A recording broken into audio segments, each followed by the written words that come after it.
திருப்பரங்குன்றம் விவகாரம் தொடர்பான வழக்கில் அரசு தரப்பு வழக்கறிஞர் பல்வேறு ஆதாரங்களை முன்வைத்துள்ளார். திருப்பரங்குன்றம் மலை உச்சியில் உள்ள தூணில் தீபமேற்ற உத்தரவிட்ட தனி நீதிபதியின் தீர்ப்பை ஏற்க மறுத்து தமிழ்நாடு அரசு மதுரை உயர்நீதிமன்றத்தில் மேல்முறையீட்டு மனுவை தாக்கல் செய்தது. இந்த வழக்கு நீதிபதிகள் ஜெயச்சந்திரன் மற்றும் கே ராமகிருஷ்ணன் அமர்வில் விசாரணைக்கு வந்தது.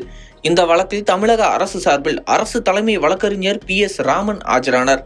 இந்த வழக்கில் கோவிலில் பல ஆண்டுகளாக கடைபிடித்து வரும் வழக்கத்திற்கு மாற்றாக தனி நீதிபதி உத்தரவிட்டது சட்டப்படி செல்லுமா என்பதே இந்த வழக்கின் மைய கேள்வி என அவர் தெரிவித்தார். மேலும் ஒரு தனிநபர் புதிதாக கூறும் கலாச்சாரத்தை கோவிலுக்கு நீதிமன்றம் உத்தரவிட முடியாது என்றும் அவர் கூறினார். மேலும் மலை உச்சியில் தீபத்தூண் இருப்பது தொடர்பான எந்தவித ஆவணங்களும் வரலாற்று ஆதாரங்களும் இல்லை என்றும் 1920ஆம் ஆண்டு மாவட்ட நீதிபதி முழு மலையையும் ஆய்வு செய்த போது மலை உச்சியில் தர்கா மட்டுமே உள்ளதாக குறிப்பிட்டதாகவும் அவர் சுட்டிக்காட்டினார்.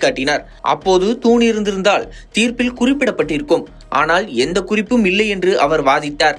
அதோடு தீபத்தூண் பிரச்சனை எழுவதற்கு முன்பே திருநெல்வேலி மற்றும் மதுரை மாவட்டங்களில் உள்ள கல் தூண்களில் முக்கியத்துவத்தை சரிபார்க்க நில அளவுத்துறை ஆய்வு செய்ததாக கூறிய அவர், மலை உச்சியில் தர்கா உள்ள நிலையில் அந்த தூண் எப்போது அமைக்கப்பட்டது என்பதே கேள்விக்குறியாக இருப்பதாகவும் கூறியுள்ளார். தீபம் ஏற்றுவது போன்ற கோவில் நடைமுறைகள் உரிமையியல் தன்மை கொண்டவை என்றும் இது உரிமையியல் நீதிமன்றத்திலேயே விசாரணை செய்யப்பட வேண்டும், மாறாக உயர்நீதிமன்றத்தில் தனி நீதிபதி நேரடியாக தலையிட முடியாது என்றும் அரசு வழக்கறிஞர் ராமன் வலியுறுத்தினார். அதேபோல இதற்கு முன்னர் பாண்டி கோவில் வழக்கிலும் அர்ச்சகர் பூஜை செய்யும் உரிமை குறித்து உரிமையியல் நீதிமன்றத்தையே அணுக வேண்டும் என தீர்ப்பளிக்கப்பட்டதாக அவர் எடுத்துக்காட்டினார். அறநிலையத்துறை சட்டத்தின் 63E பிரிவு இவ்விவகாரத்தில் பொருந்தும் என்றும் எங்கு தீபம் ஏற்ற வேண்டும் என்பதை தீர்மானிக்கும் இறுதி அதிகாரம் அறநிலையத்துறைக்கே உள்ளது என்றும் அவர் தெரிவித்தார். ஒரு கோவில் பல ஆண்டுகளாக கடைபிடித்து வரும் பழக்க வழக்கங்களை திடீர் உத்தரவால் மாற்ற முடியாது என்று கூறிய அவர், தனி நீதிபதி தனது அதிகார எல்லையை மீறி அவசர உத்தரவு பிறப்பித்ததாகவும் குற்றம் சாட்டியுள்ளார்.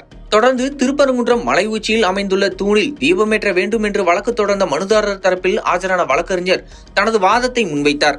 அவர் பூஜை, அர்ச்சனை, தரிசனம் ஆகியவை ஆகம விதிகளுக்குட்பட்டவை எனவும் கார்த்திகை தீபம் ஏற்றுவதில் எங்கும் ஆகம விதிகள் நடைமுறைப்படுத்தப்படவில்லை என்றும் கூறினார்.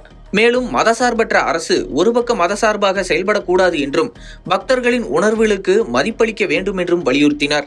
அனைத்து தரப்பு வாதங்களும் முடிவடைந்த நிலையில் நீதிபதிகள் வழக்கை தேதி குறிப்பிடாமல் ஒத்திவைத்தனர்.